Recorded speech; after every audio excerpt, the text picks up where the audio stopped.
Geng, inilah kisah Karl Brashear, seseorang yang sangat menginginkan sesuatu, namun sesuatu yang sangat diinginkannya tersebut ternyata berada di tempat yang sangat tidak diharapkan, yakni penuh dengan ketidakfairan, penuh dengan bulian, penuh dengan upaya bagaimana membuat dirinya menyerah dan gagal. Tapi yang bersangkutan tidak mau menyerah, karena yang ada di benaknya adalah bagaimana menjadi penyelam angkatan. Geng, bila kita berkaca pada diri kita, apakah pernah kita mengalami sebagaimana situasi yang dialami oleh Karl Brashear? Kita sangat menginginkan sesuatu, tapi sesuatu yang sangat kita inginkan ternyata berada di tempat yang sangat tidak kita harapkan, dan kita tetap berani masuk di tempat tersebut dan akhirnya bisa mendapatkan sesuatu yang sangat diinginkan, walaupun lingkungannya adalah lingkungan yang penuh dengan sesuatu yang sangat tidak diharapkan. Kalau gengs saat ini berada di kondisi seperti Karl Brashear, atau gengs sudah pernah masuk ke situ, jempol 2 buat gengs, karena tidak banyak di antara kita yang bisa bertahan seperti Karl Brashear. Dan bila gengs saat ini ternyata posisinya adalah berada di tempat yang sangat tidak gengs harapkan, tapi disitulah ada sesuatu yang sangat gengs inginkan, tirulah Karl Brashear. Jangan mudah menyerah. Sampai kapan tidak menyerah? Ya sampai apa yang diinginkannya didapatkan. Keep moving. Teruslah bergerak.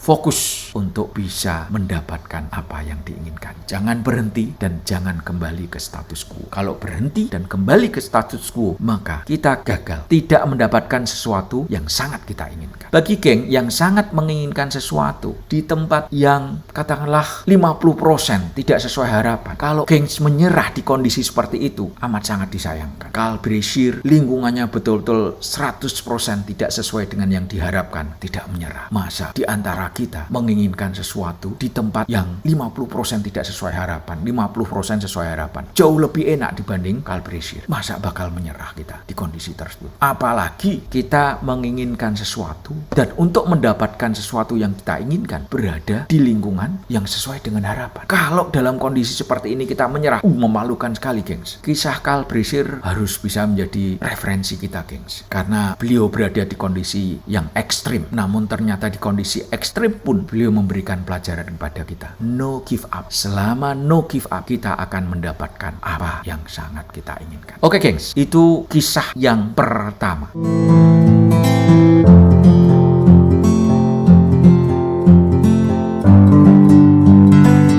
Mari kita lanjutkan kisah yang kedua gengs, yakni kisah no give up dari seorang raja yang nyaris kehilangan segalanya. Gengs, terlepas apapun yang menjadi penyebabnya, ada kalanya apa yang kita miliki ternyata menghilang. Baik itu menghilang secara perlahan ataupun menghilang seketika. Yang hilang apa, geng? Yang hilang bisa jadi bentuknya adalah kesejahteraan, bisa jadi bentuknya yang hilang adalah kenyamanan, kehormatan, teman, sekutu, dan lain sebagainya. Bila kehilangan yang ada konteksnya kesejahteraan yang terkait dengan materi, kadang di titik tertentu tidak menyisakan bekal untuk tetap bisa menjalani kehidupan. Dan bila ada bekal pun, bekal yang ada semakin menipis dan mengkhawatirkan. Lebih repot lagi gengs, jika kehilangan tersebut ternyata membuat kebanggaan diri semakin kian kisut dan menyusut. Yang tersisa hanyalah kebingungan, kekhawatiran, ketidaknyamanan, dan hal-hal lain yang serba tidak mengenakan. Gengs, adakah di antara gengs yang sedang mengalami kondisi seperti yang tersebutkan tadi? Mudah-mudahan saat ini tidak ada satupun geng yang mengalami kondisi tersebut. Gengs, sebetulnya tidak ada satu individu pun yang dengan sengaja merencanakan kehilangan sesuatu, kecuali dalam konteks menghilangkan sesuatu untuk digantikan dengan yang lainnya. Di luar konteks tersebut, sekali lagi, tidak ada satupun individu yang dengan sengaja merencanakan kehilangan. Namun gengs, bila kita bicara tentang kehilangan, sepertinya momen kehilangan ini sudah menjadi bagian dari hukum alam. Tidak mungkin kita tidak mengalami fase kehilangan di seluruh periode kehidupan kita. Momen kehilangan pasti bakal terjadi. Namun kapan terjadinya, itu yang tidak bisa diketahui oleh siapapun. Ada kalanya kondisi kehilangan tersebut bisa kita antisipasi, namun lebih banyak di antaranya tidak terantisipasi oleh kita. Gengs, inilah yang menjadi latar belakang kisah no give up dari raja yang nyaris kehilangan segalanya. Gengs, hidup itu tidak selalu indah. Di balik keindahan selalu ada kegelapan, dan di balik kegelapan selalu ada sinar terang. Tidak ada satu individu pun yang tahu kapan hidupnya berada di keindahan dan kapan hidupnya berada di kegelapan. Namun dua hal ini bakal dialami oleh siapa? siapapun. Oke, gengs, mari kita mulai dengan kisah sang raja tersebut.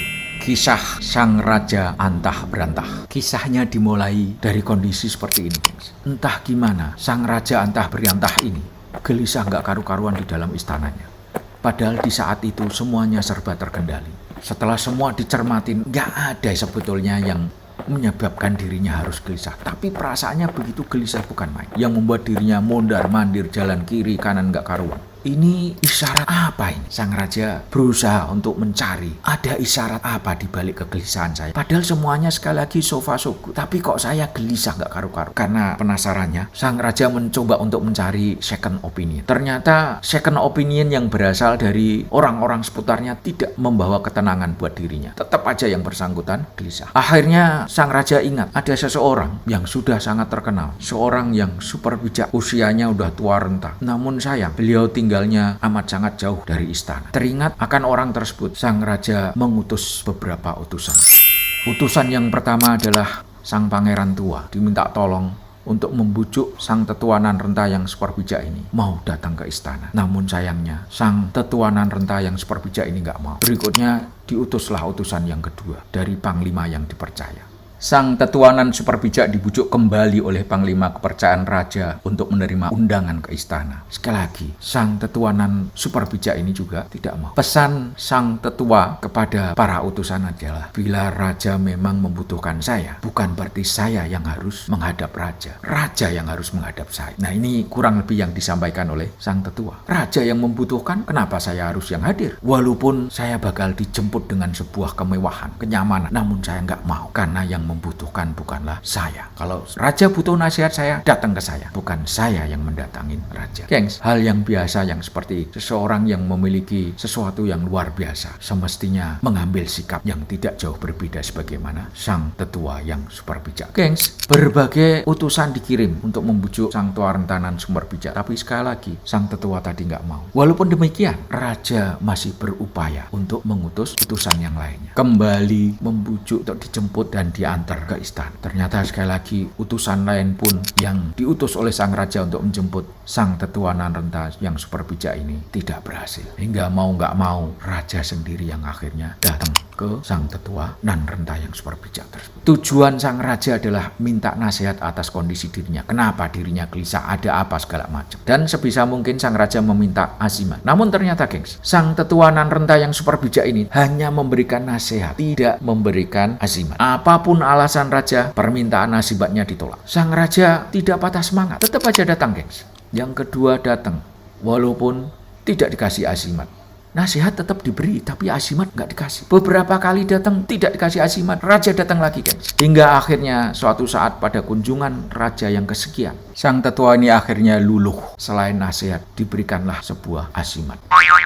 Bentuknya kotak kecil, di mana sang tetua ini menyatakan, gengs, kotak ini hanya boleh dibuka saat Baginda betul-betul berada dalam kondisi yang amat sangat bingung. Karena tidak ada satu penasehat pun yang bisa menenangkan diri. Namun, kotak ini tidak boleh dibuka kondisi sekarang. Walaupun raja saat ini kondisinya juga bingung. Tapi ini bukan bingung yang saya maksud. Kotak ini hanya boleh dibuka saat betul-betul merasa super bingung. Merasa amat sangat tidak nyaman dengan kondisi yang ada. Barulah boleh dibuka. Dalam kondisi yang amat sangat terdesak, barulah azimat ini bisa dipakai. Kalau dalam kondisi yang amat sangat tidak mendesak, maka azimat ini tidak berfungsi dengan baik. Camkan betul-betul Baginda bahwa kotak ini hanya boleh dibuka di saat Baginda betul-betul merasa amat sangat terdesak. Barulah azimat ini bisa berfungsi. Selama Baginda tidak amat sangat terdesak, maka azimat ini tidak memiliki fungsi apa-apa.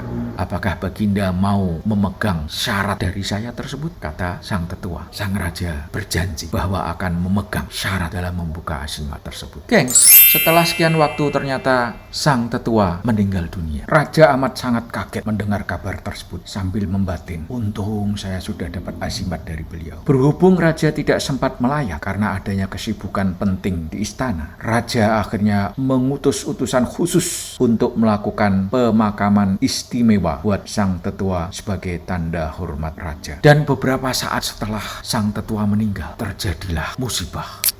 kerajaan tetangga tiba-tiba menyerbu wilayah sang raja. Sesuatu yang amat sangat tidak diduga oleh raja tersebut. Dan yang paling menjengkelkan raja adalah ternyata ada orang yang dipercayai berpihak kepada kerajaan tetangga. Terjadilah peperangan yang sengit. Dalam peperangan yang sengit ini, pasukan sang raja kalah kuat. Sehingga pasukan sang raja kucar-kacir, kalah, terdesak hebat, bahkan melarikan diri sebisa mungkin bersembunyi karena kekuatan pasukan musuh ternyata betul-betul luar biasa. Hingga akhirnya pasukan musuh tersebut bisa mengepung istana raja, dan dengan susah payah sang raja akhirnya bisa lolos dari kepungan bersama pasukan pengawal khususnya.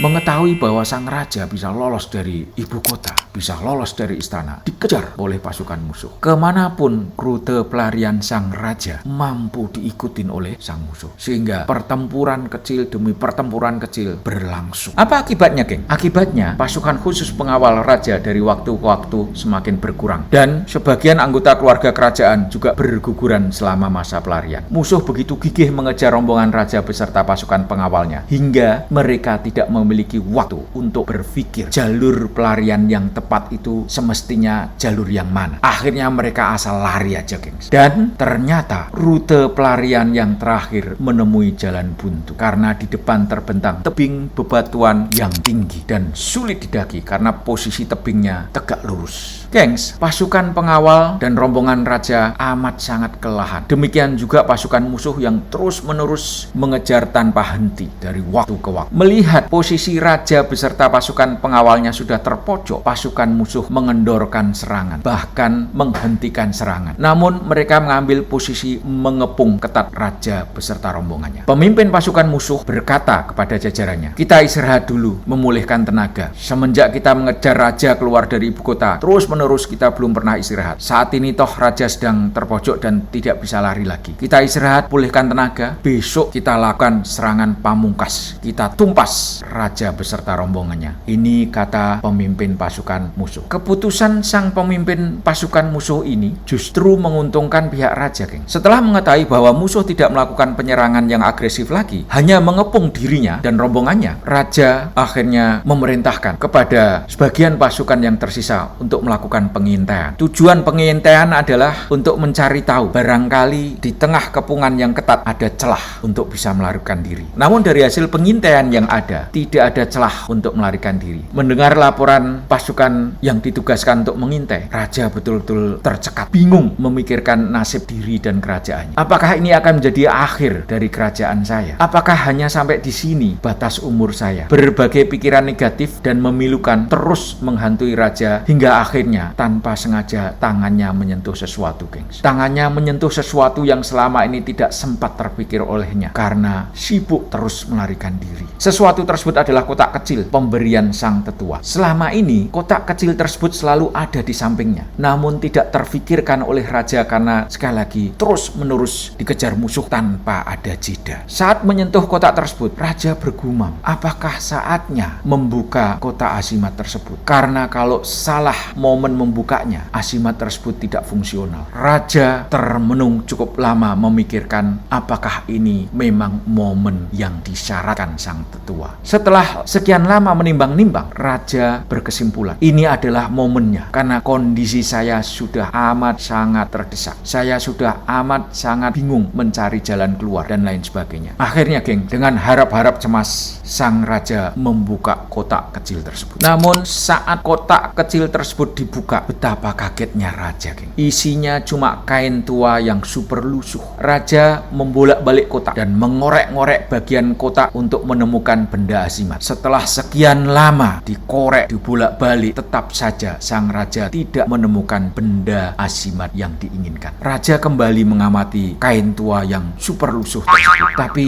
masa sih asimatnya berupa kain? Kain tersebut dibolak-balik oleh raja, gengs. Dan di kala tertentu kain tersebut dikibaskan. Barangkali setelah dikibaskan akan muncul kejadian tertentu. Namun ternyata setelah kain tersebut dihentakkan ke arah tertentu, tidak terjadi apa-apa, gengs. Raja pun menjadi semakin kebingungan dan berpikir, apakah saya ditipu oleh sang tetua? Perhatian raja kembali ke kain tersebut. Kain tersebut diamati secara teliti, gengs. Ternyata setelah diamati secara teliti, terlihat ada huruf-huruf tua yang hampir pudar di kain lusuh tersebut. Lamat-lamat akhirnya tulisan tersebut bisa terbaca, geng. Bacaannya adalah hal ini pasti bakal berlalu. Raja bingung dengan tulisan yang ada di kain tersebut, gengs. Apa ini maksudnya? Akhirnya mulut sang raja mengucapkan kalimat tersebut. Awalnya bergumam tanpa suara. Lalu akhirnya suaranya keluar lirih seperti orang berbisik lembut. Namun makin lama suaranya makin terdengar oleh beberapa orang yang ada di sekitarnya. Hal ini pasti bakal berlalu. Hal ini pasti bakal berlalu. Hal ini pasti bakal berlalu. Hingga orang-orang di sekitarnya terbengong melihat raja dan mempertanyakan apa yang Baginda maksud dengan hal ini pasti bakal berlalu. Sang raja pun mendapatkan pertanyaan tersebut juga bingung. Apa ya? Kembali raja bergumam dengan suara lirih hingga akhirnya suaranya terdengar kembali. Sambil membatin, apa yang dimaksud dengan sang tetua ini? Ada pesan apa di balik kalimat ini? Lama raja berjalan mondar-mandir untuk bisa menangkap maksud di balik kalimat ini. Hingga akhirnya raja mendapatkan pencerahan dari kalimat tersebut. Maksudnya hal ini pasti berlalu itu adalah kondisi saya. Keterpurukan saya pasti akan berlalu. Keterdesakan saya dari pasukan musuh pasti akan berlalu. Kesedihan saya pasti akan berlalu. Akhirnya tumbuh semangat di diri sang raja yang awalnya sudah kebingungan bagaimana ini. Lari kemanapun dikejar dan dikalahkan. Kita berada dalam ketakutan yang amat sangat. Selama ini kita tidak berani menghadapi kenyataan. Selama ini kita terlalu menyepelekan kekuatan kita. Mungkin ini kondisi terpuruk di titik nadir kita. Ayo, pasti semuanya akan berlalu. Ini mungkin adalah pesan yang diinginkan oleh sang tetua. Saatnya kita bangkit. Kita pasti bisa melewati masa ini. Saatnya kita meninjau ulang posisi kita dan mencari jalan keluarnya. Akhirnya, gengs, sang raja beserta pasukannya berunding. Kalau di awalnya sekedar mengintai, ada nggak celah untuk melarikan diri, maka kali ini berubah menjadi ayo kita cari jalan keluar untuk bisa menumpas pasukan musuh. Akhirnya di antara mereka secara serius mengamati situasi, menimbang berbagai kemungkinan hingga mereka menemukan titik-titik serangan yang tepat untuk pasukan musuh yang sedang istirahat. Serangan harus dilakukan sesegera mungkin sebelum musuh menyadari bahwa mereka sedang bangkit. Untuk menggaungkan semangat ini, sang raja memerintahkan membuat bendera, geng, dari kain apapun yang masih tersisa, di mana di dalam bendera ini dituliskan juga pesan yang berasal dari sang tetua, yakni hal ini pasti bakal berlalu. Kalimat ini dijadikan slogan perlawanan terhadap musuh yang ada. Alkisahnya, geng, akhirnya raja beserta pasukan pengawal yang tersisa berhasil menumpas habis pasukan musuh yang sedang mengepung dirinya karena serangan dilakukan cara mendadak tanpa diduga oleh musuh. Musuh berpikir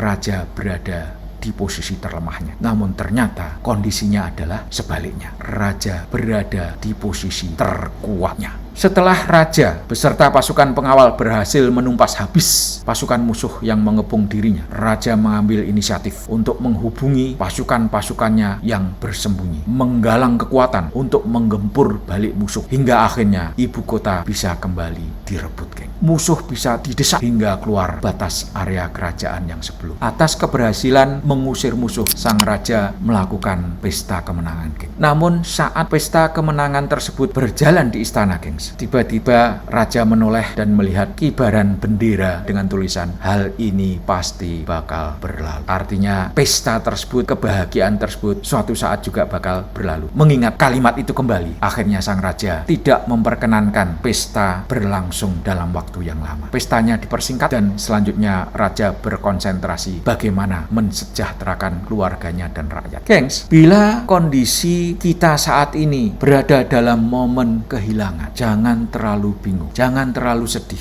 Hal ini pasti akan berlalu. Yang penting adalah terus mencari jalan keluar. Hal ini pasti bakal berlalu itu adalah semacam proses penyadaran buat kita untuk tetap memiliki pemikiran positif, untuk tetap terus bergerak mencari jalan keluar di tengah kesempitan yang ada. Inilah sebagai penimbul semangat tidak menyerah di saat kita berada dalam kondisi terpuruk sekali. Oke, geng, sampai di sini dulu video kali ini. Mari tetap menjaga semangat kita masing-masing, tetap pantang menyerah. Mari terus berbuat kebaikan. Ayo terus berburu kesuksesan dan selalu berpikir positif atas apapun yang sedang terjadi di sekitar kita. Gengs, jangan lupa untuk subscribe, like, comment, and share. Terima kasih, sampai ketemu di seri video berikutnya.